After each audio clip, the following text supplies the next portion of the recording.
Bonjour, je vous propose d'assister à la présentation de l'offre tête facture fournisseur et Esker en lien avec l'ERP 7G100. Nous voilà donc sur le tableau de bord d'un comptable, le tableau de bord étant le point d'entrée des factures fournisseurs sur le portail TED Esker, et le comptable se voit attribuer des factures à traiter. Là en l'occurrence 40 factures à traiter. Le comptable accède aux détails de ces factures à traiter et on va traiter la première facture si vous voulez bien. Alors l'écran de saisie, partie droite le visuel du document, en gros le PDF, partie gauche les données techniques. Des données techniques qui ont été identifiées pour certaines par la présence d'informations sur le document, donc le code de société, le numéro de facture, donc tous ces éléments, vous voyez, prennent surbrillance côté droit lorsque je positionne le focus. Quant au fournisseur, il a été identifié par la présence de son numéro de TVA intracommunautaire sur la facture qu'il a émise. Dans tous les cas, si le fournisseur n'est pas trouvé, la possibilité d'accéder ici via les trois petits points à l'ensemble du référentiel présent dans 7G100, puisque le référentiel est vraiment celui de 7G100. En l'occurrence, cette facture est une facture de type sans commande, communément appelée frais généraux, dont la destination et la comptabilité. D'ailleurs, on le voit ici sur la partie supérieure avec le code journal achat et c'est une facture sans commande. Lorsque l'on se positionne sur la partie basse de l'écran, on retrouve ici les informations du paiement de cette facture et ensuite les éléments comptables de la ventilation et comptable et analytique si elle est nécessaire. En l'occurrence, sur le compte présent ici, la ventilation est nécessaire. Le plan comptable, tout comme le compte général et les éléments du tiers, sont présents dans le référentiel. On va chercher dans le référentiel 7G100. Donc là, j'ai effectivement été chercher le compte 600-700 et via le bouton imputation, je vais pouvoir réaliser l'imputation analytique telle qu'elle me l'a été demandée dans le paramétrage de l'ERP en l'occurrence. Voilà, je ventile multisection. Encore une fois, cet écran est fonction de paramétrage qui a été effectué dans votre logiciel Sage Comptabilité. Pareil pour les autres axes, possibilité de ventiler en un ou plusieurs sections directement ici même. Sur la ligne, on va identifier les codes TVA, oui, puisqu'il s'agit de saisir une écriture comptable, donc la TVA est concernée, puisque sur la partie basse, on voit sur le document, on a une TVA à 20%, et de fait, j'active la TVA à 20%.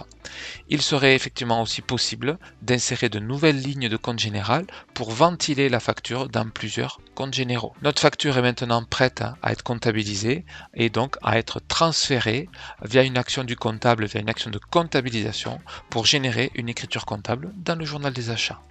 Nous y allons? Allons-y. Je comptabilise et je demande l'approbation. Donc là, en tâche de fond, on a un process qui va s'exécuter et pour lequel on va avoir la saisie d'une écriture comptable directement dans la comptabilité. En attendant, je vous propose de regarder un autre type de facture issue d'un autre fournisseur. En l'occurrence, il s'agit d'une facture non plus de type frais généraux, mais d'une facture avec commande. Cette facture avec commande, voulant dire qu'elle fait référence à une commande et éventuellement un ou plusieurs bons de réception, bons de livraison aussi. Comme pour la partie droite, on a l'écran, le visuel, des données sont extraites directement. TED Esker identifie le numéro de la commande, d'accord, c'est le numéro que j'ai produit lorsque j'ai émis la commande à destination du fournisseur.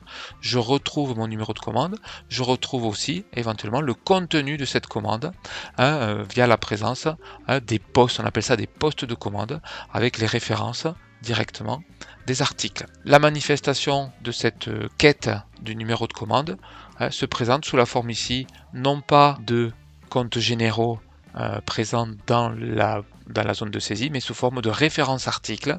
Et l'on voit ici que l'on est en parfaite correspondance entre le côté droit qui correspond aux éléments reçus par le fournisseur et du côté gauche qui provient de la gestion commerciale. Le comptable va avoir la mission de comptabiliser le document. D'accord? Et là, la comptabilisation aura pour effet de transformer le ou les bons de réception en facture fournisseur. En attendant que cela se passe, je vous propose d'aller consulter le journal des achats pour la première des factures que nous avons traitées. Et on retrouve ici dans le journal d'achat de février 2024, dans ma comptabilité 7G100, je retrouve l'écriture qui a été générée de façon automatique par le connecteur ERP présent dans l'offre TEDSCare. Le compte est en gras pour manifester la saisie analytique. Vous vous rappelez les 3 sections analytiques sur les 2 plans que j'avais initiés. Et au niveau de la ligne du tiers, on va retrouver un lien qui nous permet d'accéder aux documents associés. Voilà, donc ce document associé facilite l'accès au portail TEDSCare puisque la facture fournisseur sera archivée dans Esquire pour une durée de 10 ans. Je vous propose maintenant de passer sur la partie gestion commerciale pour voir si notre bon de réception fournisseur a bien été transformé en facture fournisseur. Donc là en l'occurrence au niveau des bons de livraison, mon bon de livraison a disparu et ici au niveau d'une facture, je retrouve bien la facture qui a été générée par l'application et d'ailleurs, pour s'en apercevoir, nous avons ici l'historique. On retrouve bien le FBC 007 qui correspond à la commande que j'ai émise à destination de mon fournisseur. Je constate ici la présence de mon bon de livraison suite à la réception de la marchandise dans mon entrepôt. Et enfin, cette facture qui a été générée de façon automatique par le connecteur ERP en lien avec le traitement que nous avons opéré directement dans TEDSCare. Ces factures, évidemment, que ce soit la facture fournisseur destination de la compta ou la facture fournisseur à destination de la gestion commerciale, vont maintenant alimenter le tableau de bord d'accord, d'un certain nombre d'éléments en lien avec le traitement de ces documents directement en lien avec l'ERP 7G100.